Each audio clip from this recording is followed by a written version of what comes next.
What's going on, guys? Shane here. So today we're talking about head movement. I'm going to give you some drills that you can do to slip more effectively and more quickly so that you can dodge those punches. And this is for a street fight, MMA, boxing, whatever. Now, keep in mind, yes, in MMA and in a street fight, if I slip my head real low and I get my head close to my opponent's knee or foot, I do risk getting kneed in the face or kicked in the head. So keep that in mind.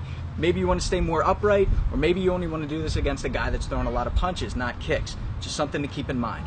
So, talking about the basic slips and how to do it, I want you to think compression, shoulder to the opposite knee, okay? So if I'm slipping a jab, ultimately I always want to get to the outside. So if it's a left jab, I want to get to their backside. And I go shoulder to the opposite knee. But when I do this, I don't want too much twist. A lot of people over twist and then that takes too much time and they're not there for the counter. So if I twist too much, now I have to twist all the way back. Yes, I'm loaded up. By the time someone throws a jab though, it's a quick jab.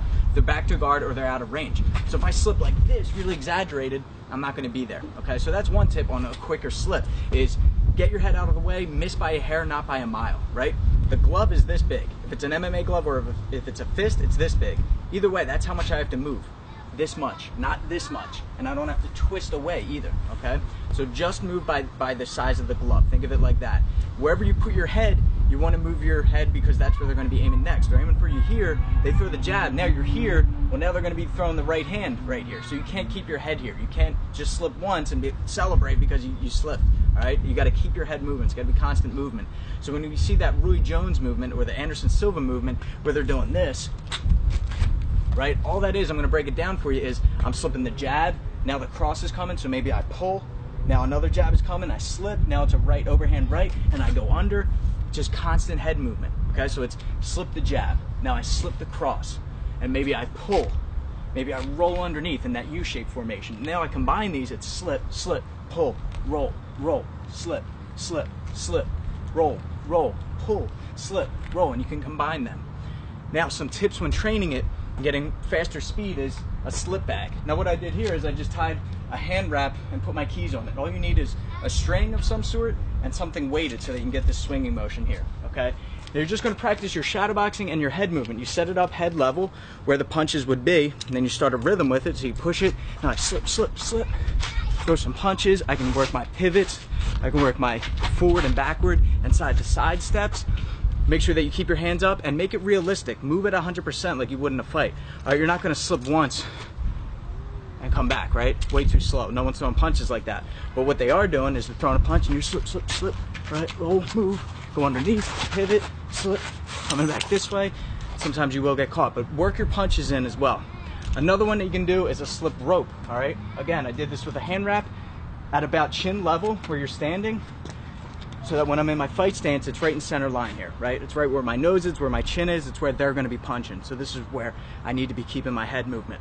When you slip punches, whatever side your hand is on, the rope side, I want that hand up, all right? So when you get in the habit of rolling, I want you to roll like this. I want you to get this opposite hand up. Not blocking your vision, I can still look forward and see my opponent and see the next punch that's coming, but just in case I miscalculated or I thought it was a straight and it was actually a looping hook, I have my hand up to protect. So now I'm going to move forward, I'm going to move backwards, and I'm just going to make sure the opposite hand is up. So I just go here, here, here, here, here, and then backwards, here, here, here, here, here. Or I can pivot to the other side and switch each direction if I want to keep going forward or I'm going to keep going backward. And another thing that you can do is work your uppercuts in here too, right? So I'm here, I still block, and then I throw the uppercut. Block, uppercut, block, uppercut. Uppercut, okay?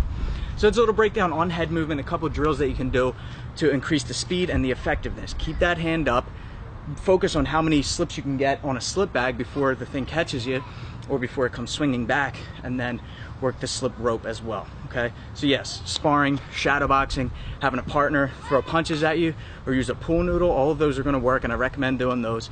These are great for building up the muscle memory so that you can move quicker, so that you can remember to keep your hands up. But if you want to do it in a real fight situation, you're training for a fight, then have people throwing punches at you in sparring or in drills. All right, that's the best way to build up reaction time.